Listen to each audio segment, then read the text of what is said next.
Dalam latihan pelolosan itu, jika terdapat prajurit yang tertangkap, berarti hal tersebut menjadi neraka baginya, karena dia akan diinterogasi seperti dalam perang sesungguhnya. Para pelatih yang berperan sebagai musuh akan menyiksa prajurit itu untuk mendapatkan informasi. Namun para prajurit Kopassus harus memiliki mental baja yang mampu mengatasi penderitaan. Mereka tidak boleh membocorkan informasi yang dimilikinya. Dan untuk calon prajurit Kopassus yang tidak tertangkap, mereka pun harus kembali ke camp untuk menjalani siksaan. Worldwide Production present.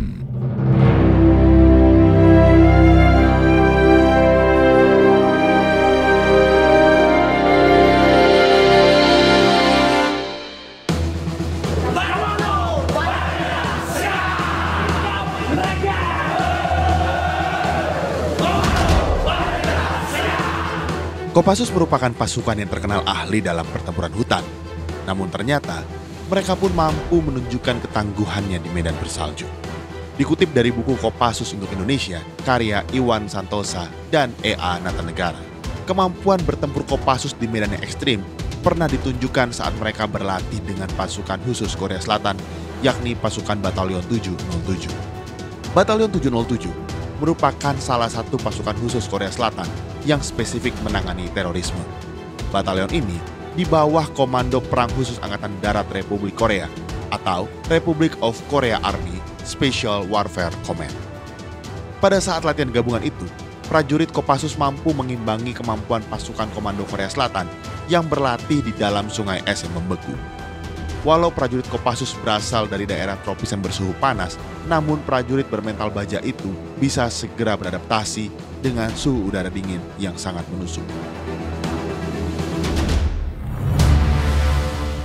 Kedua pasukan elit dari Indonesia dan Korsel tersebut berlatih bersama di Training Site 47 Gwangju. Training camp tersebut merupakan tempat berlatih yang komplit. Di sini terdapat area untuk latihan anti-teror, pembebasan sandera, maupun pertempuran jarak dekat. Bahkan, area latihan ini dilengkapi dengan pesawat Boeing 747, kereta api, bus, gedung perkantoran, dan bank. Sebagai pasukan yang dikenal sebagai jagoan perang hutan, prajurit Kopassus juga dituntut mampu bertempur di daerah bersalju dan wilayah ekstrim lainnya.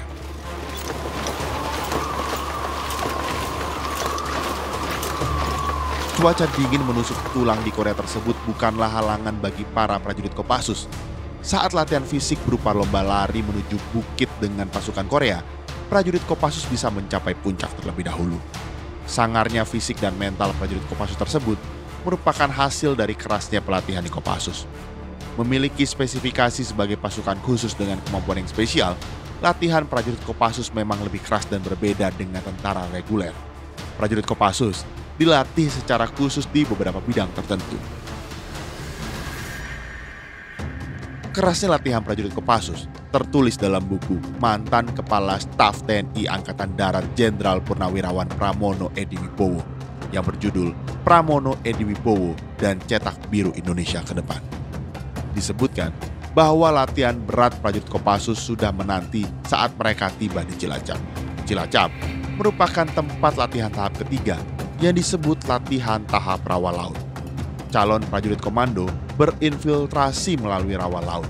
Di tempat ini, prajurit diberi materi latihan, meliputi navigasi laut, survival laut, pelolosan, rencana ponco, dan pendaratan menggunakan perahu karet.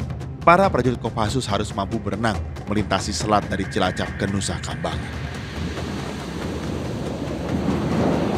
Latihan di Nusa Kambangan merupakan latihan tahap akhir. Oleh karena itu, ada yang menyebutnya sebagai Hell Week atau Minggu Neraka. Yang paling berat adalah materi latihan pelolosan dan camp tawanan, tulis Pramono dalam bukunya. Pada latihan itu, para calon prajurit Kopassus dilepaskan tanpa berbekalan apapun pada pagi hari. Dan paling lambat, pukul 10 malam mereka harus sampai di suatu titik tertentu.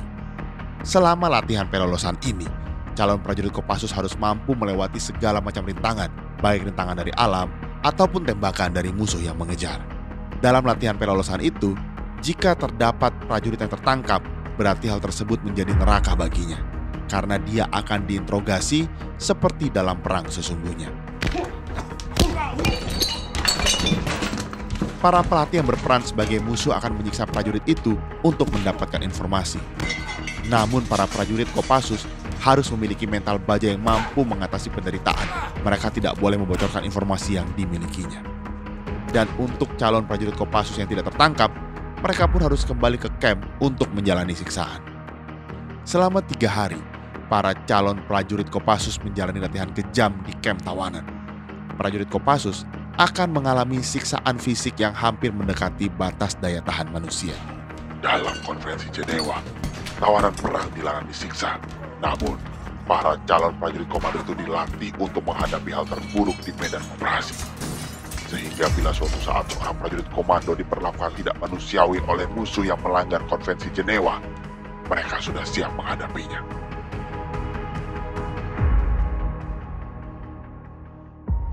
Persyaratan untuk menjadi prajurit Kopassus sangat berat. Nilai standar fisik untuk prajurit non-komando adalah 61. Namun untuk mengikuti tes prajurit komando harus memiliki nilai minimal 70. Calon prajurit khusus dituntut memiliki kemampuan menembak dan berenang non-stop sejauh 2000 meter. Peserta yang gagal akan dikembalikan ke kesatuan awal untuk kembali bertugas sebagai prajurit biasa. Tulis Pramono Edi. Prajurit Kopassus pun dituntut memiliki kemampuan diplomasi yang mumpuni. Skill diplomasi Kopassus sudah terbukti keampuhannya saat menghadapi pasukan Hizbullah yang tengah mengejar tentara Spanyol. Saat itu, sejumlah prajurit Kopassus sedang bertugas sebagai pasukan perdamaian PBB. Kisah ini bermula pada waktu pasukan Spanyol yang terdiri dari 10 panser dan 60 prajurit patroli mengambil dokumentasi kabel dalam saluran air yang dicurigai sebagai kabel komunikasi milik Hizbullah. Aksi para tentara Spanyol itu kemudian diketahui oleh pasukan Hizbullah. Mereka langsung mengejar dengan menggunakan 10 motor trail dan mobil bersenjata AK-47 serta anti-tank atau RPG untuk mengejar pasukan Spanyol.